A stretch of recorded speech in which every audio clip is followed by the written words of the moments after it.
नमो भगवते तस्मै कृष्णायाद्भुतकर्मणे रूपनाम विविधेन जगत्कीर्ति यो यतः सच्चिदानन्दरूपाय विश्वोत्पत्त्यादिहेतवे तापत्रय विनाशाय श्रीकृष्णाय वयं नुमः।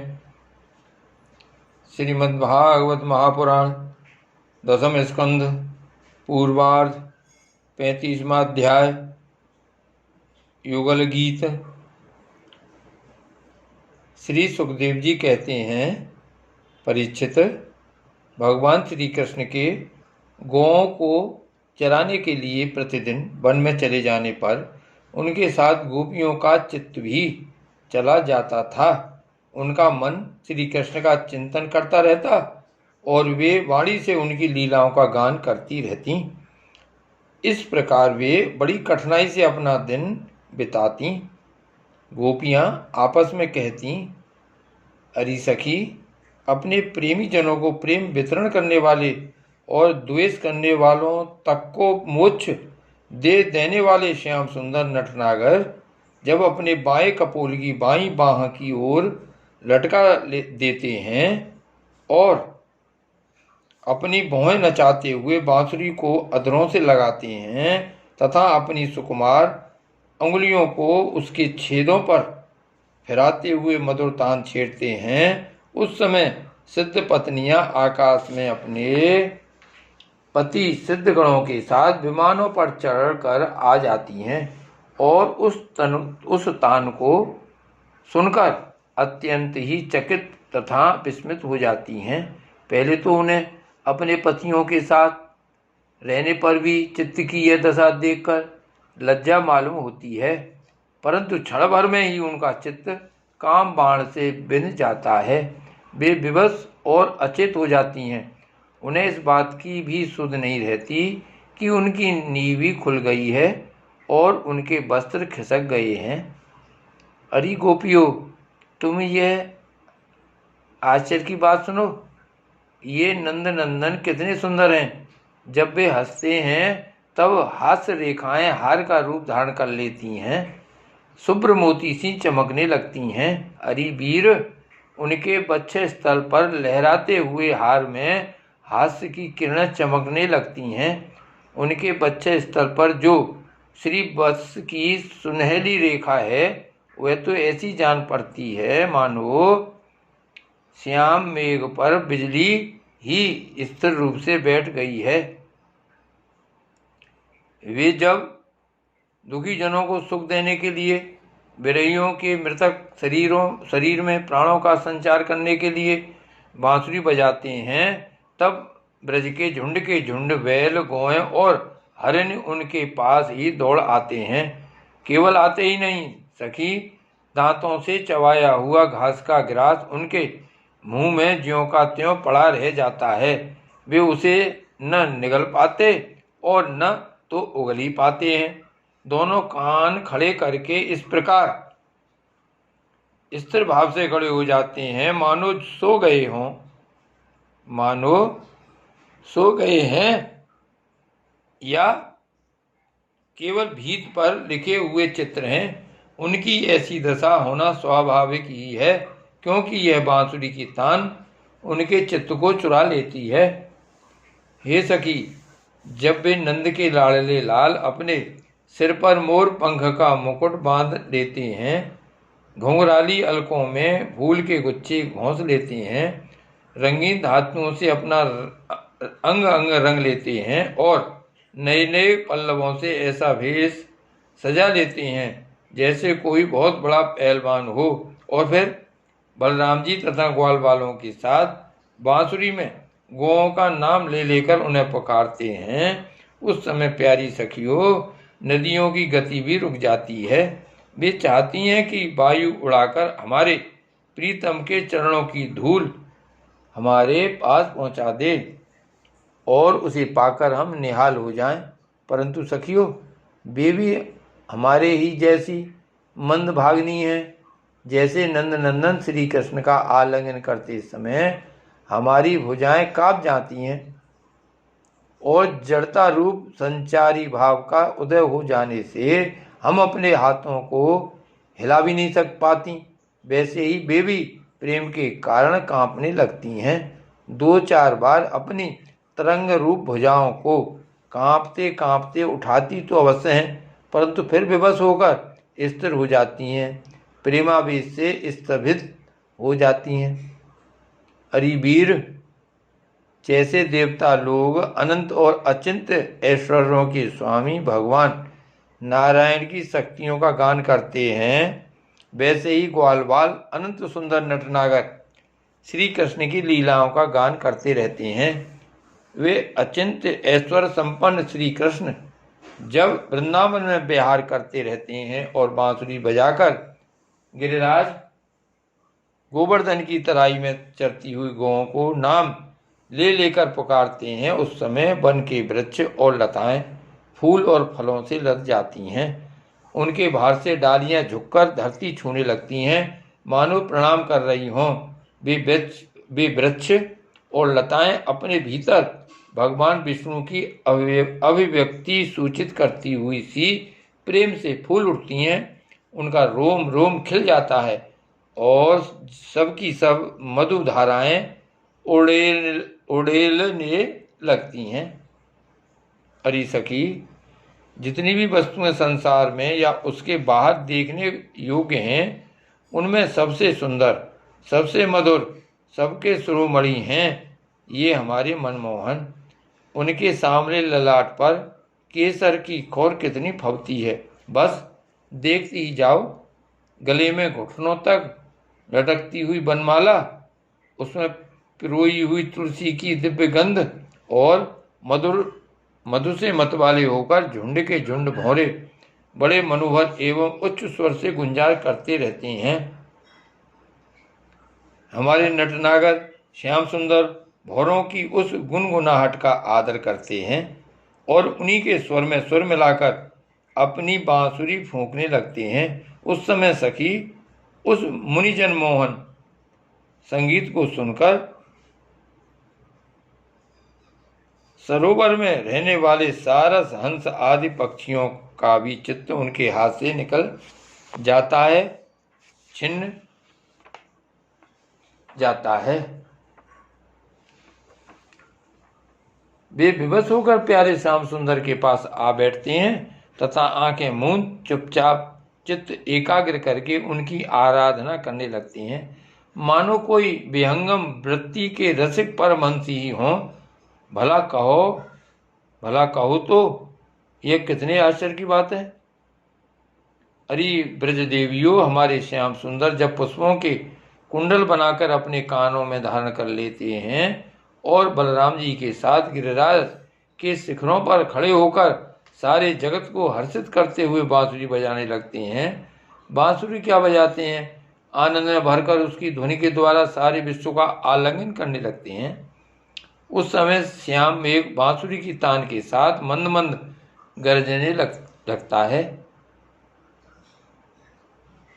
उसके चित्त में इस बात की शंका बनी रहती है कि कहीं मैं जोर से गर्जना कर उठूं और वह कहीं बांसुरी की तान के विपरीत पड़ जाए, उसमें बेसुरापन ले आए, तो मुझसे महात्मा श्री कृष्ण का अपराध हो जाएगा। सखी, वह इतना ही नहीं करता, वह जब देखता है कि हमारी सखा घनश्याम को घाम लग रहा है, तब वह उनके ऊपर आकर छाया कर लेता है, उनका छत्र बन जाता है। अरे वीर, वह तो प्रसन्न होकर बड़े प्रेम से उनके ऊपर अपना जीवन ही निछावर कर देता है। नन्ही नन्ही फुइयों के रूप में ऐसा बरसने लगता है मानो दिव्य पुष्पों की वर्षा कर रहा हो। कभी कभी बादलों की ओट में छिपकर देवता लोग भी पुष्प वर्षा कर जाया करते हैं। सती शिरोमणि यशोदा जी तुम्हारे सुंदर कुंवर ग्वाल बालों के साथ खेल खेलने में बड़े निपुण हैं।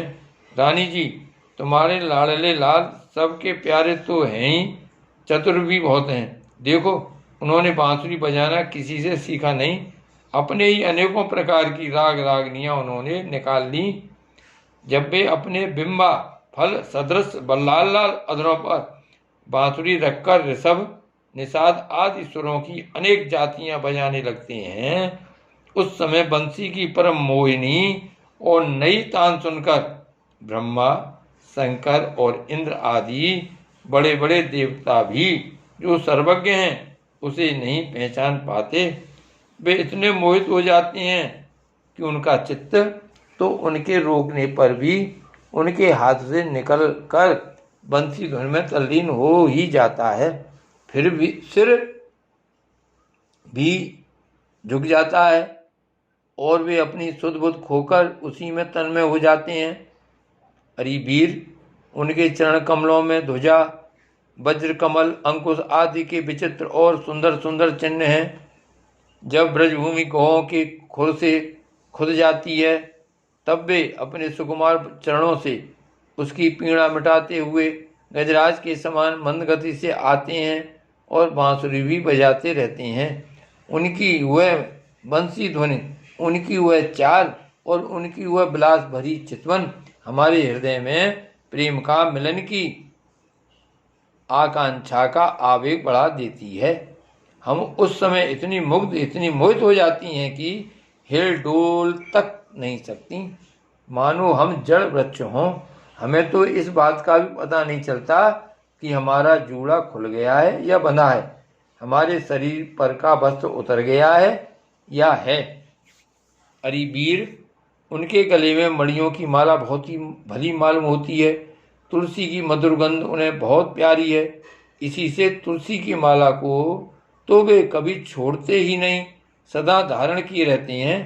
जब वे श्याम सुंदर उस मणियों की माला से गौओं की गिनती करते करते किसी प्रेमी सखा के गले में बांह डाल देते हैं और भाव बता बता कर बांसुरी बजाते हुए गाने लगते हैं, उस समय बजती हुई उस बांसुरी के मधुर स्वर से मोहित होकर कृष्णसार मृगों की पत्नी हरनियां भी अपना चित्त उनके चरणों पर निछावर कर देती हैं। और जैसे हम गोपियां अपने घर गृहस्थी की आशा अभिलाषा छोड़कर गुणसागर नागर नंद नंदन को घेरे रहती हैं, वैसे ही वे भी उनके पास दौड़ आती हैं और वहीं एकटक देखती हुई खड़ी रह जाती हैं, लौटने का नाम भी नहीं लेती। नंदरानी यशोदा जी, वास्तव में तुम बड़ी पूर्णवती हो, तभी तो तुम्हें ऐसे पुत्र मिले हैं।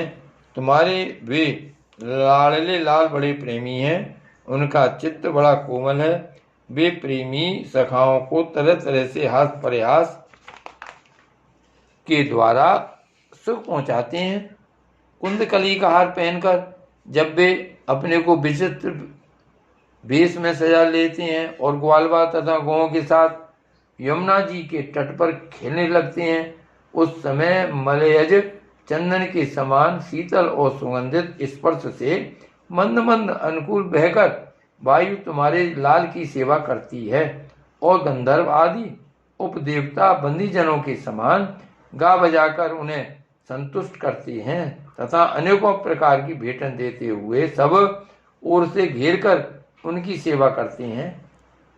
अरे सखी, श्याम सुंदर ब्रज की गौओं से बड़ा प्रेम करते हैं, इसीलिए तो उन्होंने गोवर्धन धारण किया था। अब वे सब गौओं को लौटा कर आते ही होंगे। देखो, सायंकाल हो चला है, तब इतनी देर क्यों होती है?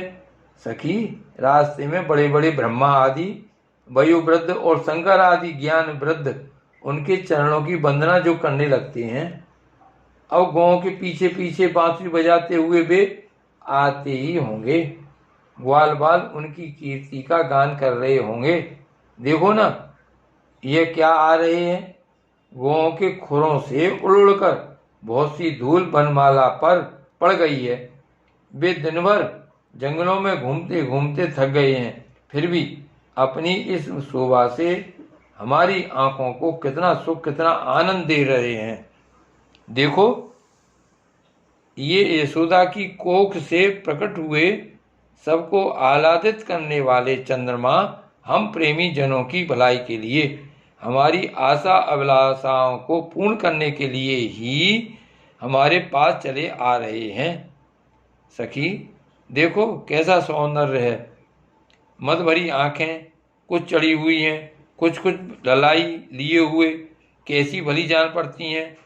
गले में बनमाला लहरा रही है। सोने के कुंडलों की कांति से वे अपने कोमल कपोलों को अलंकृत कर रहे हैं। इसी से मुंह पर अधपके बेर के समान कुछ पीलापन जान पड़ता है और रोम रोम से विशेष करके मुख कमल से प्रसन्नता फूटी पड़ती है। देखो अब वे अपने सखा ग्वाल वालों का सम्मान करके उन्हें विदा कर रहे हैं। देखो देखो सखी ब्रज विभूषण, देखो देखो सखी ब्रज विभूषण श्री कृष्ण गजराज के समान मद भरी चाल से इस संध्या बेला में हमारी ओर आ रहे हैं। अब ब्रज में रहने वाली गौओं का, हम लोगों का दिन भर का असह्य विरह ताप मिटाने के लिए उदित होने वाले चंद्रमा की भांति ये हमारे प्यारे श्याम सुंदर समीप चले आ रहे हैं। श्री सुखदेव जी कहते हैं, परीक्षित बड़भागनी गोपियों का मन श्री कृष्ण में ही लगा रहता था। वे श्री कृष्ण में हो गई थीं। जब भगवान श्री कृष्ण दिन में गौओं को चराने के लिए वन में चले जाते तब वे उन्हीं का चिंतन करती रहती और अपनी अपनी सखियों के साथ अलग अलग उन्हीं की लीलाओं का गान करके उसी में रम जाती। इस प्रकार उनके दिन बीत जाते। श्री गोवर्धन नाथ की जय।